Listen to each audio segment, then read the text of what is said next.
ونصلي ونسلم على سيدنا ومولانا محمد رسوله النبي الأمين المكين الحنين الكريم الرؤوف الرحيم. أما بعد فأعوذ بالله من الشيطان الرجيم. بسم الله الرحمن الرحيم. وسيجنبها الأتقى. صدق الله العلي العظيم. مولاي صل وسلم دائما أبدا على حبيبك خير الخلق كلهم محمد سيد الكونين والثقلين والفريقين من عرب ومن عجم. يا ربي صل وسلم دائما سرمدا على حبيبك خير الخلق كلهم. مغز قرآن روح ایمان جان دیں ہست حب رحمت للعالمین. سایہ مصطفیٰ مایہ اصطفیٰ عز و ناز خلافت پہ لاکھوں سلام.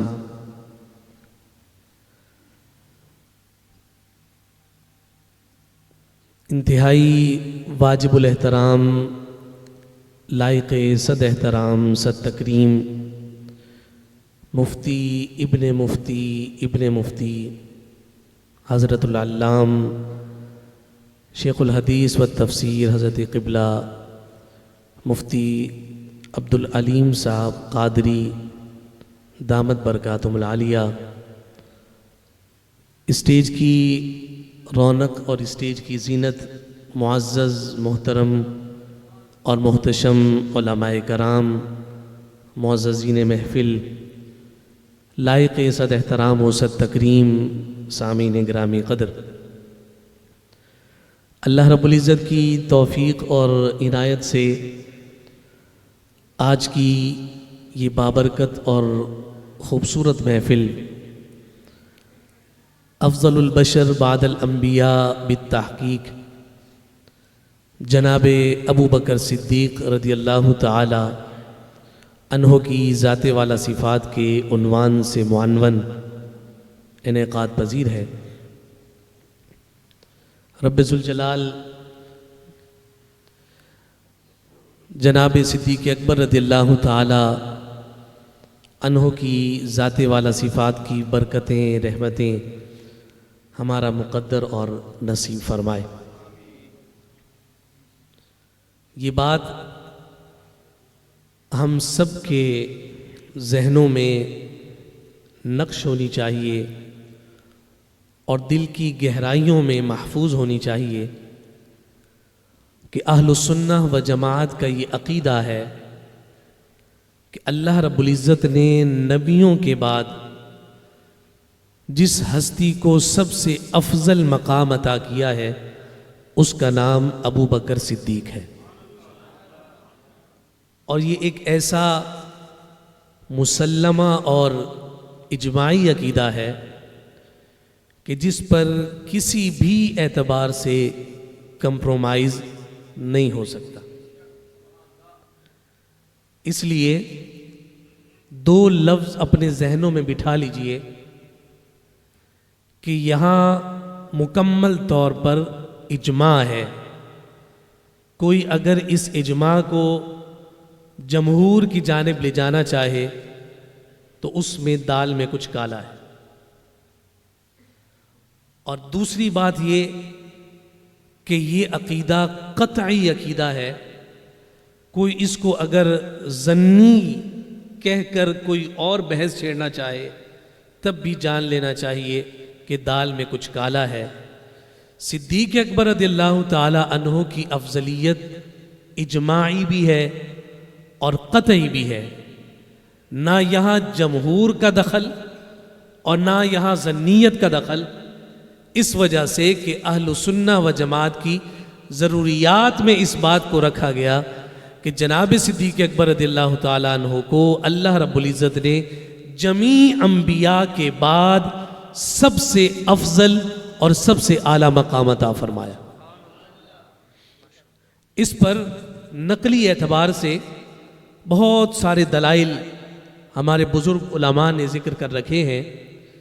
سورۃ اللیل کی جو آیت مبارکہ میں نے آپ کے سامنے تلاوت کی ہے، اس کی جانب جانے سے پہلے یہ دلچسپ بات آپ کی خدمت میں عرض کر دوں کہ امام فخر الدین رازی رحمۃ اللہ تعالی علیہ آپ فرماتے ہیں کہ سورۃ اللیل کا ایک اور نام بھی ہے۔ پوچھا جائے کہ حضرت سورۃ اللیل کا دوسرا نام کیا ہے، تو آپ فرماتے ہیں کہ سورۃ اللیل کا دوسرا نام سورہ ابی بکر ہے۔ اور اسی کے تحت امام رازی کے اس قول کے تحت سیدی اعلی حضرت الشاہ امام احمد رضا خان فاضل بریلوی رحمۃ اللہ تعالی علیہ نے اپنے رسالے میں، رسالے کا نام ذرا سنیے گا، جہاں بابا جی کی محفل ہو تو وہاں احمد رضا کا نام بڑی شان کے ساتھ لیا جاتا ہے۔ تو وہ رسالہ کہ جو سیدی اعلی حضرت نے جناب صدیق اکبر رضی اللہ تعالیٰ عنہ کی شان اور آپ کی افضلیت کے دلائل میں جمع کیا اور تحریر فرمایا، اعلی حضرت نے اس کا نام رکھا ہے الزلال الانقا من بحری سبقت الاتقا۔ اب میں ترجمہ کروں گا تو آپ کو اگر ترجمہ سمجھ آئے گا تو آپ اعلی حضرت کو عقیدت کا سلام پیش کرتے ہوئے بلند آواز میں سبحان اللہ کہیں گے۔ اعلی حضرت نے رسالہ لکھا، نام ہے الزلال الانقا من بحری سبقت الاتقا۔ فرماتے ہیں کہ سب سے بڑے پرہیزگار کی سبقت کے سمندر کے میٹھے اور شفاف پانی میں سے یہ رسالہ ایک قطرہ ہے۔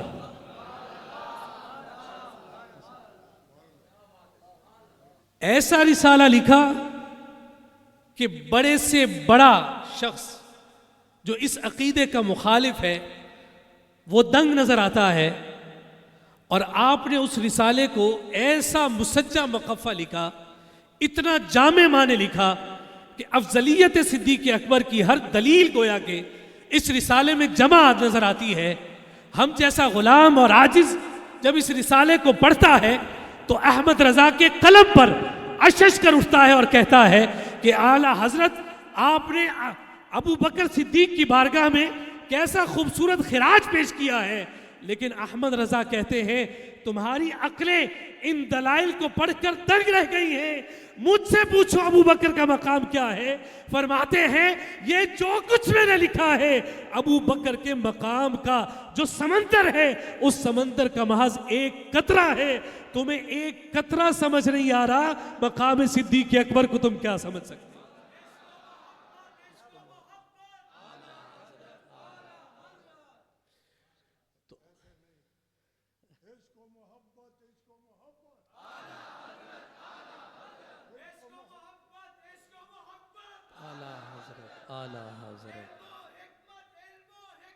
اعلیٰ حضرت تو سیدی اعلیٰ حضرت الشاہ امام احمد رضا خان فاضل بریلوی رحمۃ اللہ تعالی علیہ نے اپنے اس رسالہ میں اندازہ لگا لینا چاہیے کہ ہمارے بزرگوں نے، ہمارے بڑوں نے ہمیں سکھایا ہے بڑوں کے سامنے کیسے جھکا جاتا ہے۔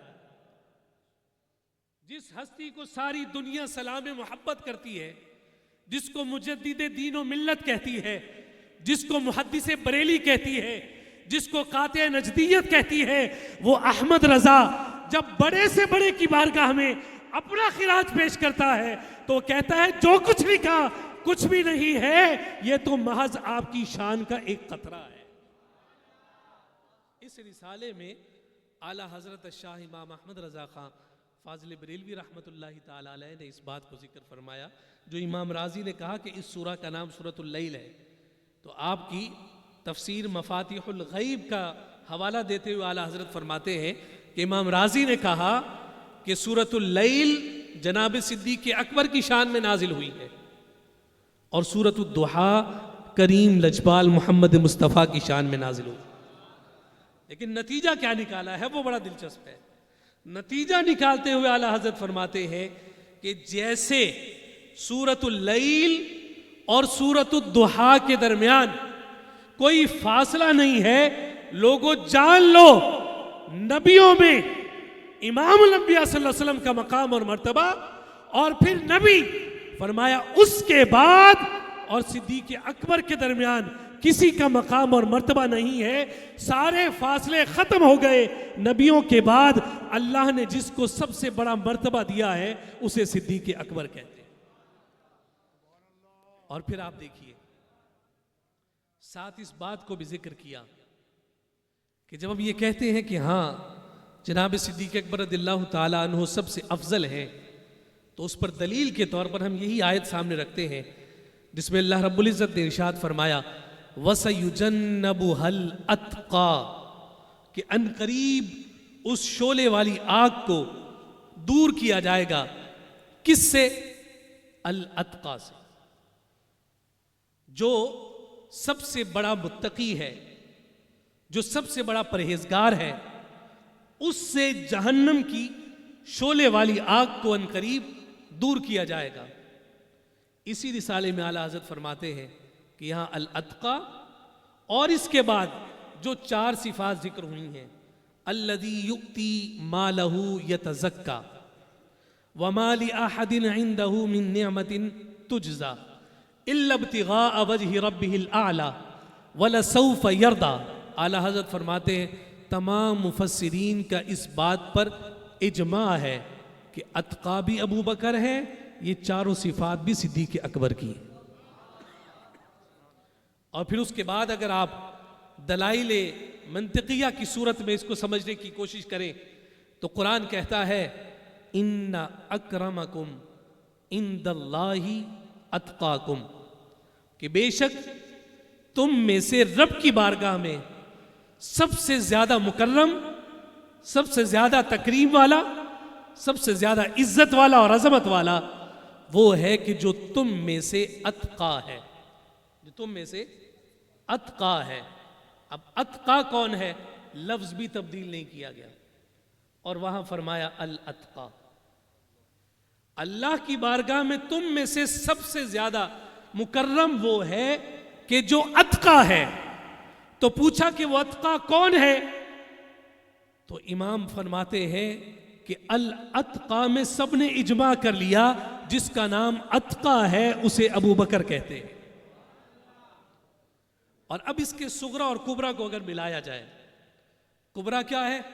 ان اکرمکم عند اللہ اتقاکم، یہ کبرا ہوگا. ان اکرمکم عند اللہ اتقاکم، یہ کبرا ہوا کہ بے شک جو سب سے بڑا متقی ہے وہ رب کی بارگاہ میں سب سے زیادہ مکرم ہے، سب سے زیادہ عظمت والا ہے، سب سے زیادہ تکریم والا ہے. صغرا کیا ہے؟ وَسَيُجَنَّبُهَا الْأَتْقَى. پہلی شکل کی اگر حد اوسط کو گرایا جائے تو پھر منطقی نتیجہ جو نکلتا ہے وہ منطقی نتیجہ یہ نکلتا ہے کہ جناب تم نے اگر تلاش کرنا ہے کہ سب سے بڑا متقی کون ہے، نتیجہ یہ ہے کہ سب سے بڑا متقی ابو بکر ہے. اگر کسی کو نقل سمجھنا آتی ہو تو عقل تو سمجھ آئے گی، اگر کسی کو عقل بھی نہ سمجھ آتی ہو تو اس سے ہمارا جھگڑا ہی نہیں. ہم تو بات ہی ان سے کرتے ہیں کہ جو بات کرنے والوں کی بات کیا کرتے ہیں، اور جن کی ہم بات کرتے ہیں اسی بات کی برکت سے تو ہماری بات بنتی ہے. ہمیں کوئی سرخاب کے پر تو نہیں لگے ہوئے، ہمیں عزت اور تکریم جو ملی ہے ان لجپالوں کی بات کرنے سے ملی ہے کہ آج ہر کوئی بابا جان کی بھی بات کرتا ہے اور صاحبان علم کی بھی بات کر رہا ہوتا. اس لیے جن کی بات اس بارگاہ میں بنی ہے ان کی بات کی جائے تاکہ ہماری بات بھی بن جائے. اور اگر یہ نہ کیا گیا تو پھر اسی طرح سے بے بات ہی دنیا سے چلے جائیں گے اور گویا کہ نام و نشان مٹ جائیں، لیکن نام انہی کے باقی رہتے ہیں جو وفادار ہوا کرتے. میں اگر آپ سے یہ کہوں کہ جناب ایک لفظ ہے جس کو وفا کہتے ہیں، اس کو ہم نے دیکھنا ہے، اس کی کوئی مجسم تصویر ہو، کوئی ایسی شکل ہو کہ ہم اس کو دیکھیں تو ہمیں سمجھ آ جائے کہ وفا کیا ہوتا ہے، تو سادہ سے لفظوں میں آپ سے کہوں گا تم وفا دیکھنا چاہتے ہو تو ابو بکر کو دیکھ لو۔ وفا کی اگر کوئی مجسم تصویر ہو سکتی ہے، وفا کی کوئی تصویر ہو سکتی ہے، وفا کی کوئی شکل ہو سکتی ہے، تو پھر وہ تصویر اور وہ شکل کوئی اور نہیں ہے، وہ تصویر مصطفیٰ کے یار غار، یار مزار اور مزاج شناس مصطفیٰ کی ہے، جس کو دنیا صدیق اکبر کہتی ہے۔ بات کو اگر میں آگے بڑھاؤں تو یہی سورۃ اللیل سے پہلے سورۃ الشمس ہے، اس سے پہلے سورۃ البلد ہے، اور اس سے پہلے سورۃ الفجر ہے۔ سورہ فجر کی آخری آیات ہے جس میں اللہ رب العزت فرماتا ہے یا ایتھا النفس المطمئنہ۔ 3 نفوس کا قرآن میں صراحت کے ساتھ ذکر ہے، ایک نفس امارہ ہے، دوسرا نفس لوامہ ہے، اور تیسرا یہاں جس نفس کا تذکرہ ہے وہ نفس مطمئنہ ہے۔ یا ایتھا النفس المطمئنہ، رب ذوالجلال مخاطبت فرما رہا ہے، کلام کر رہا ہے کس سے؟ نفس مطمئنہ سے۔ اے نفس مطمئنہ، ارجعی الی ربک راضیۃ مرضیہ، اپنے رب کی جانب لوٹ آ، اپنے رب کی جانب پلٹ جا، اس کیفیت کے ساتھ کہ نفس مطمئنہ تو راضیہ بھی ہے، تو مرضیہ بھی ہے۔ یہ راضیہ کیا ہے، مرضیہ کیا ہے؟ آسان لفظوں میں کہوں تو رب ذوالجلال فرماتا ہے کہ اے نفس مطمئنہ، اپنے رب کی جانب پلٹا، لوٹ آ اس حالت میں کہ تو اپنے رب سے راضی، تیرا رب تجھ سے راضی۔ اللہ اکبر، یا رسول، یا رسول۔ اب دیکھیے کتنی بڑی بشارت ہے رب کی جانب سے، اور پھر آگے رب فرما رہا ہے فَادْخُلِي فِي عِبَادِي، اس کے خاص بندوں میں، یعنی تو میرے خاص بندوں میں نفس مطمئنہ تو داخل ہو جا، جنت کے دروازے تیرے لیے کھول دیے گئے ہیں، میری جنت میں بھی تو داخل ہو جا۔ جب یہ آیات نازل ہوئی، جناب صدیق اکبر مجلس میں بیٹھے، اور اگر ہم اصول حدیث کو دیکھتے ہیں اور حدیث کے جو پس منظر ہیں اور راویوں کی روایت کے استدلال کرنے کے اسلوب کو دیکھتے ہیں تو ہمیں ایک بات بڑی واضح نظر آتی ہے کہ حضور کا کوئی فرمان یا حضور علیہ الصلوۃ والسلام پر اگر کوئی آیت نازل ہوتی ہے تو اس آیت کو لینے میں اور اس آیت سے اکتساب فیض کرنے میں پہل کرنے والوں میں جو ذوات نظر آتی ہیں، ان میں ایک ذات ہے جس کو صدیق اکبر کہتے ہیں۔ اور آپ نے اکثر مقامات پر جب اللہ رب العزت کی بارگاہ سے کوئی انعام نازل ہوا تو جناب صدیق اکبر نے کوئی نہ کوئی سوال ضرور کیا ہے۔ میں اس کی ایک اور مثال بھی آپ کی خدمت میں عرض کروں گا۔ جب یہ آیات نازل ہوئی، جناب صدیق اکبر حضور کی خدمت میں بیٹھے ہیں، آیات نازل ہوئی اے نفس مطمئنہ تو راضیہ اور مرضیہ صورت میں اپنے رب کی جانب لوٹ آ، اس کے خاص بندوں میں داخل ہو جا، جنت کے دروازے کھلے ہیں تو داخل ہو جا۔ جناب صدیق اکبر کہتے ہیں یا رسول اللہ ما احسن ھذا، اے اللہ کے رسول صلی اللہ علیہ وسلم، میرے ماں باپ آپ پر قربان ہو، یہ اللہ نے کتنی حسین بات ارشاد فرمائی، کتنی خوبصورت بشارت رب ذوالجلال نے عطا کی ہے۔ گویا کہ یہ سوال کرنا صدیق اکبر کی جانب سے خود ایک سوال تھا، یا رسول اللہ صلی اللہ علیہ وسلم، یہ بشارت اللہ رب العزت نفس مطمئنہ کو دے گا، ما احسن ھذا کہہ کر جناب صدیق اکبر گویا حضور سے پوچھ رہے ہیں یا رسول اللہ کیا مجھے بھی کہا جائے، یہ ایک بشارت میرے لیے بھی ہے یا نہیں؟ تو جب یہ کہا گیا ما احسن ھذا تو حضور مسکرا دیا اور فرمایا ابو بکر، جب تو دنیا سے جائے گا تجھے بھی انہی کلمات کے ساتھ بشارت عطا کی جائے گی۔ اللہ، کیا شان ہے جناب صدیق اکبر رضی اللہ تعالیٰ عنہ کی۔ اب آئیے دیکھیے ایک اور آیت کی جانب میں آپ کو لے کر چلتا ہوں۔ یہ سورہ آل عمران کی آیت ہے۔ کائنات کے تاجدار صلی اللہ علیہ وآلہ وسلم کی بارگاہ سے صدیق کا لقب پانے والے جناب ابو بکر، اور یہ جو صدیق کا لقب حضور نے دیا اپنی طرف سے نہیں دیا بلکہ رب ذوالجلال کی جانب سے مصطفیٰ کو دیا گیا، اور کائنات کے تاجدار نے اس لقب سے ملقب جناب ابو بکر کو فرمایا۔ صدیق سب سے بڑا سچا، سب سے بڑا سچا۔ اب دیکھیے اس آیت کی جانب ذرا توجہ کیجئے گا. کائنات کے تاجدار صلی اللہ علیہ وسلم نے جناب صدیق اکبر رضی اللہ تعالیٰ عنہ کو مدینہ کے مضافات کا ایک علاقہ تھا جس کا نام تھا بیت المدراس، اس کی جانب بھیجا. مفسرین کے 2 اقوال ہیں. ایک قول یہ ہے کہ وہ بیت المدراس کے جو افراد تھے وہ ریاست مدینہ کا حصہ تھے، تو حضور علیہ الصلوۃ والسلام نے جزیہ لینے کے لیے جناب صدیق اکبر کو بھیجا کہ ان کے حصے کا جو ٹیکس بنتا ہے وہ لے کر آؤ اور بیت المال میں جمع کرو. اور دوسرا مفسرین یہ کہتے ہیں کہ جناب صدیق اکبر رضی اللہ تعالیٰ عنہ کو حضور نے ان کی تبلیغ کے لیے بھیجا. یہ طے ہے کہ جناب صدیق اکبر ان کی جانب گئے. جب ان کے پاس پہنچے تو ان کا سردار فنحاس وہاں بیٹھا ہے، یہودیوں کی مجلس سجی ہوئی ہے، اور جناب صدیق اکبر رضی اللہ تعالیٰ عنہ نے جا کر اپنے آنے کی غرض اور مقصد کو ذکر کیا. اور غرض اور مقصد کیا ہے کہ تمہارے ذمہ جو ٹیکس بنتا ہے وہ دو، تاکہ مسلمانوں کے بیت المال میں جمع کروایا جائے کہ تم ہماری امان میں رہتے ہو. آپ اکیلے گئے تھے، یہودیوں کی پوری جماعت بیٹھی ہے. انہوں نے جناب صدیق اکبر کو جب تنہا دیکھا تو تنہا دیکھ کر جناب صدیق اکبر سے مذاق کرنے لگے. استہزاء کرتے ہوئے جناب صدیق اکبر سے کہنے لگے، دیکھو یہ مسلمانوں کا جو خدا ہے وہ معاذ اللہ فقیر ہو گیا ہے، اور ہم غنی ہیں کہ ابو بکر کو بھیجا ہے کہ جاؤ ان سے جا کر مال لے کر آؤ کہ ہم غنی ہیں اور معاذ اللہ ان کا رب فقیر. جناب صدیق اکبر رضی اللہ تعالیٰ عنہ نرم دلی کی وجہ سے مشہور ہیں، آپ سب جانتے ہیں. صلہ رحمی میں آپ کا طوطی بولتا ہے، آپ سب جانتے ہیں. رقت قلبی میں آپ کا شہرہ ہے، آپ سب جانتے ہیں. انتہائی نرم ہے، انتہائی نفاست پسند آپ کی طبیعت اور مزاج ہے. جب رب ذوالجلال کو انہوں نے فقیر کہا تو یہ نرمی ساری ایک طرف رہ گئی. آپ نے فنحاس کے چہرے پر تھپڑ رسید کر دی، اور تھپڑ مارتے ہوئے آپ نے کہا کہ اگر میں رسول کائنات کا قاصد نہ بن کر آتا تو آج میں تیرا سر تن سے جدا کر دیتا. مجبوری ہے کہ مجھے رسول کائنات نے بھیجا ہے، ورنہ اس گستاخی کے نتیجہ میں تیرا سر تن سے جدا ہو جاتا.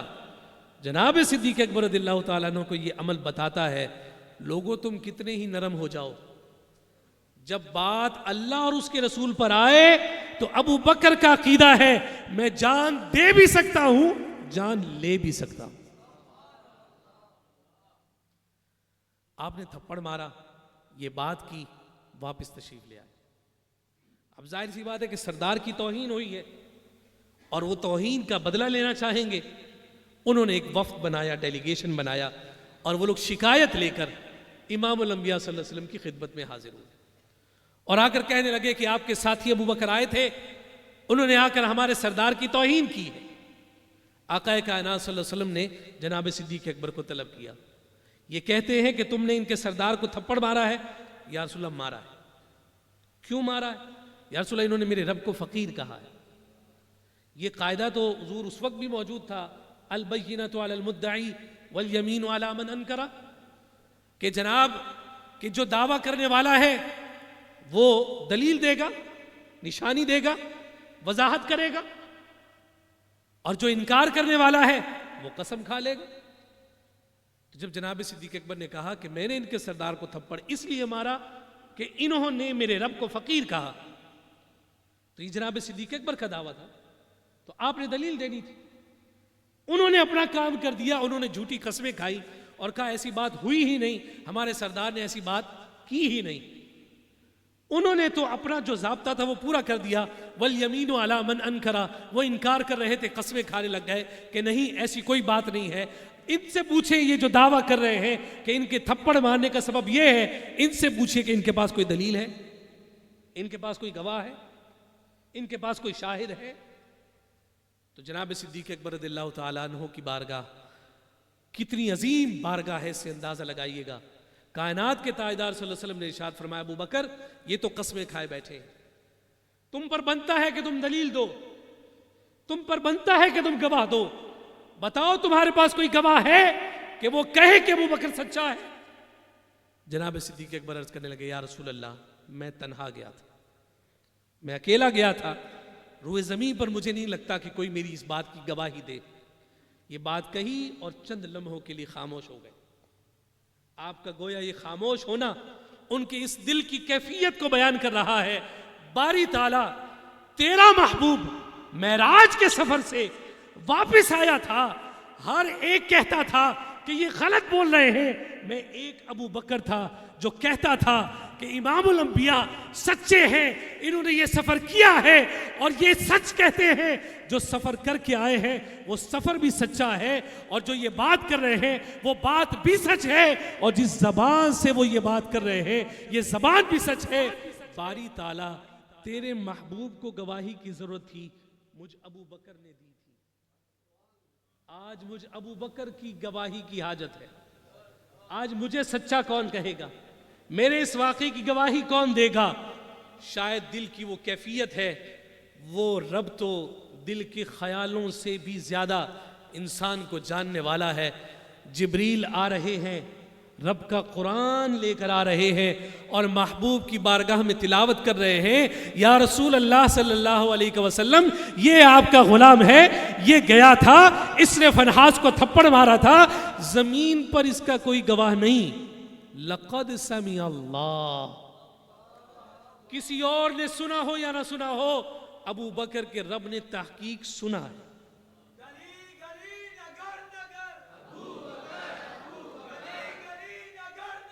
ابو بکر لقد سمع اللہ, لفظ دیکھیے گا قرآن کے, لقد سمع اللہ,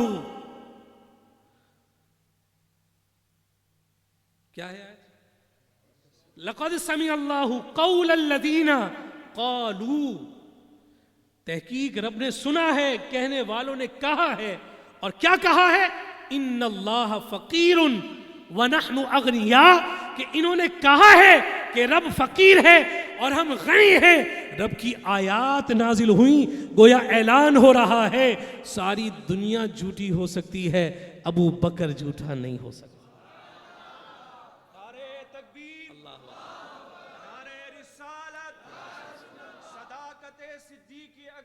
زندہ عدالت فاروق اعظم زندہ سخاوت عثمان غنی زندہ باد, شجاعت مولا علی زندہ. دیکھیے یہ مقام ہے جناب صدیق اکبر, جن کے حق میں قرآن کی آیتیں ہوتی. یہ تو صدیق ہیں, صدیق کی بیٹی پر بات آئے تو اللہ رب العزت سورہ نور نازل فرما دے. یہ پھر الگ موضوع ہے, میں ایک اور آیت کی جانب جاتا ہوں.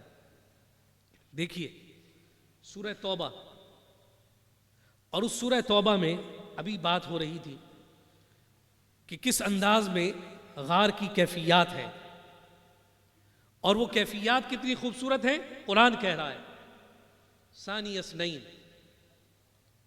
اذ ہما فی الغار اذ یقول لصاحبہ. اس کے تحت مفسرین نے فرمایا کہ اس مقام پر دو چیزوں میں کسی بھی مکتبہ فکر کا اختلاف نہیں ہے. دو چیزوں, ایک یہ کہ غار میں دو ہی تھے, اس میں کسی کا بھی اختلاف نہیں ہے. کسی نے یہ نہیں کہا کہ غار میں 3 تھے یا 4 تھے, سب کا اتفاق ہے کہ غار میں 2 تھے. اور پھر اس بات پر بھی اتفاق ہے کہ اذ یقول لصاحبہ, جب یہ جو 2 اندر بیٹھے ہیں اور جو گفتگو کر رہے ہیں, جو کلام کر رہا ہے وہ امام الانبیاء ہے, جو کلام سن رہا ہے وہ صدیق اکبر ہے. اس میں کسی کا اختلاف نہیں, نہ تیسرا ہے کوئی, ہے بھی 2, اور جو 2 ہیں اس پر بھی اتفاق ہے. دلچسپ بات جو عرض کرنا چاہتا ہوں وہ یہ ہے, اذ ہما فی الغار اذ یقول لصاحبہ, غار میں جب وہ دونوں موجود ہیں کہ جب انہوں نے اپنے صاحب سے کہا, کیا کہا؟ لا تحزن ان اللہ معنا, ابو بکر غمگین مت ہو, پریشان مت ہو, اللہ ہمارے ساتھ ہے. اور یہ کیوں کہا جا رہا ہے؟ غار ثور کی جانب جا رہے ہیں, جناب صدیق اکبر کبھی سامنے آ جاتے ہیں, کبھی دوڑ کر پیچھے کی جانب آ جاتے ہیں, کبھی دائیں آ جاتے ہیں, کبھی بائیں آ جاتے ہیں, اور اسی کیفیت میں آپ سفر گزار رہے ہیں. حضور فرماتے ہیں بے چینی کیا ہے, بے قراری کیا ہے, کبھی آگے کبھی پیچھے, کبھی دائیں کبھی بائیں. یا رسول اللہ جب خیال آتا ہے دشمن سامنے سے حملہ کرے گا, میں اپنا سینہ سامنے پیش کرتا ہوں. جب خیال آتا ہے کہ دشمن کہیں پیچھے سے آپ پر حملہ نہ کر دے, میں آپ کے پیچھے گویا کہ ایک سائباں بن کے آپ کے ساتھ لگ جاتا ہوں, کھڑا ہو جاتا ہوں. اس لیے چاروں سمت سے محبوب کائنات میں آپ ہی کی نگرانی کر رہا ہوں. مجھے اس بات کا خوف ہے کہ کہیں ہمیں کوئی نقصان نہ پہنچا دے. سور میں پہنچے, قرآن کی آیات آ گئیں اور فرمایا غم کرنے کی ضرورت نہیں, تمہاری حفاظت پر مامور تمہارا رب ہے. لا تحزن ان اللہ معنا, تم دو ہو تمہارے ساتھ تمہارا رب ہے. رب ذوالجلال کے محبوب نے معیت باری تعالی اور تائید باری تعالی اور مدد باری تعالی اور نصرت باری تعالی کی نسبت جیسے اپنی ذات کی جانب فرمائی ہے, ویسے ہی اس معیت باری تعالیٰ کی نسبت رب ذوالجلال کے حبیب نے صدیق اکبر کے ساتھ بھی فرمائی ہے. ان اللہ معنا, اللہ ہمارے ساتھ ہے. جیسے میرا رب مجھ مصطفیٰ کے ساتھ ہے, ویسے ہی میرا رب ابو بکر تیرے ساتھ. نتیجہ کیا نکلتا ہے؟ جو نتیجہ نکالنا ہے وہ انتہائی اہمیت کا حامل ہے. رب کی معیت جسے میسر آ جائے,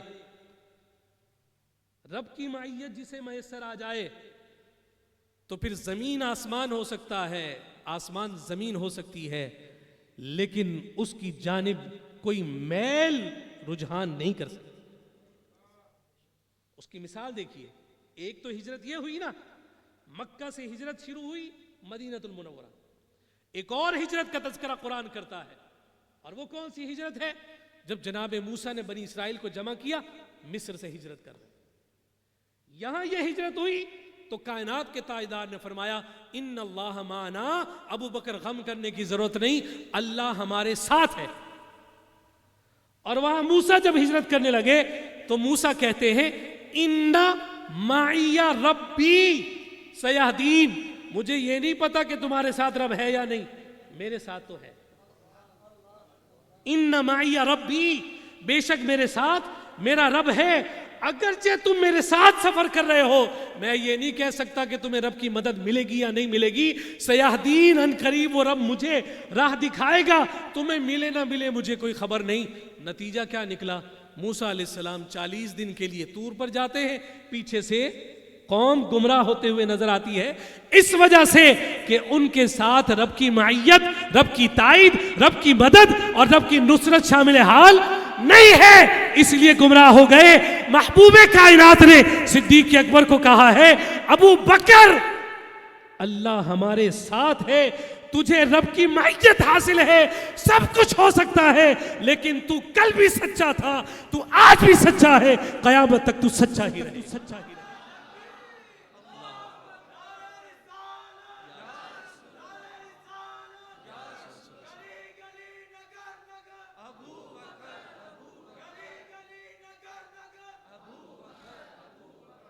تیزی سے ایک اور آیت ذکر کر کے بات کو ختم کر دیتا ہوں. ہم تو قرآن سے بات کرنے والے لوگ, ہمیں دائیں بائیں کی بات ہی نہیں.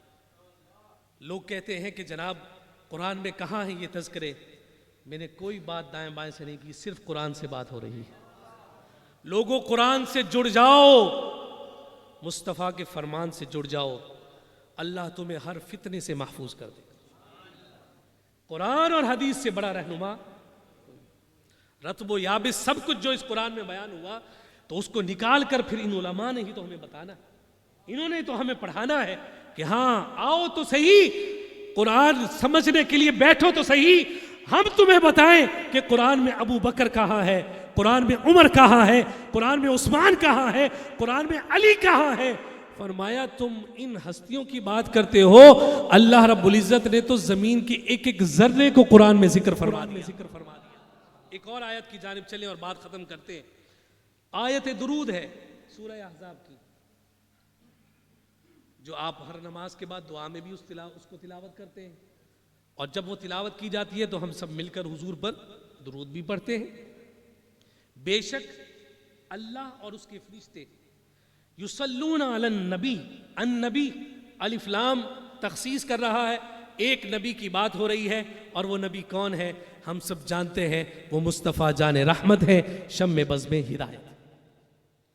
اللہ اور اس کے فرشتے بے شک درود بھیجتے ہیں اس نبی مکرم پر۔